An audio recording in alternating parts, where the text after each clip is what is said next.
That's the Cornwallis Tomb, and there is an interesting description given over here which is factually incorrect.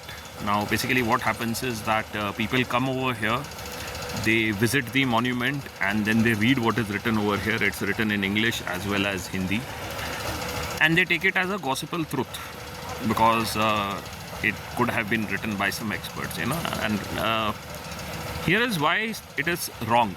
First, see, it's written here that he is a great administrator and a successful commander-in-chief. Now, firstly, it was not a British period because British had that declaration read out by the Queen, in which British actually came. Before that, it was the East India Company. So it was a company which was ruling India, not the British. Secondly, I don't know if Lord Cornwallis was here for making profits for the company. How come he was a great administrator? So that's the second part of it. And then they are talking about revenue reforms, judiciary reforms, I don't know. So all these praises for a person who basically made policies of exploitation. There isn't much to talk about the tomb per se. It's circular and so is the garden. But there is a beautiful stretch of landscape gardens on both sides, which is the best part about this place. Now in the morning time, in the evening time, this would be visited by a lot of families, and it's a good picnic spot. But otherwise, architectural wise, yes, there is a fence over here, then there is a circular garden, and then there are some good trees around. This pathway is very nice. The charges are 25 rupees for entry. This is the second set of inscription, one different from the one in the front, and it's a very interesting thing. There is this photo in between, and on one side there is a image of a Brahmin, and on the right side is presumably Muslim.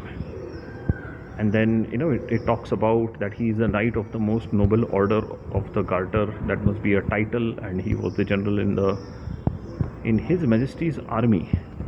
Now that's interesting. I thought East India Company. Anyway, I might do some research about this.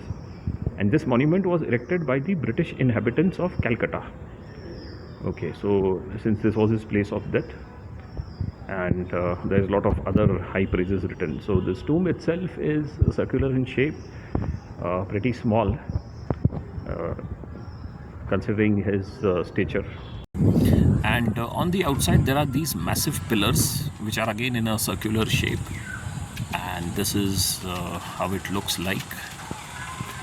And it's quite basic, there isn't too much to it. There's some maintenance work going on over here.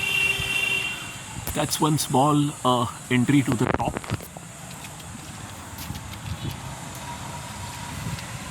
And then that's the rear side. So over here, the inscription is in Urdu, and there are two soldiers over here carved on it. So that's about that. That's the main gate, and that's the entry point. Now, a few important things about this place. From the photography point of view, mobile phones are allowed. You can even do video shooting, but digital cameras and film cameras of any kind are not allowed. It takes a permission from Delhi, and 50,000 rupees are required to be paid to ASI. I don't know why. So that's a cause of concern.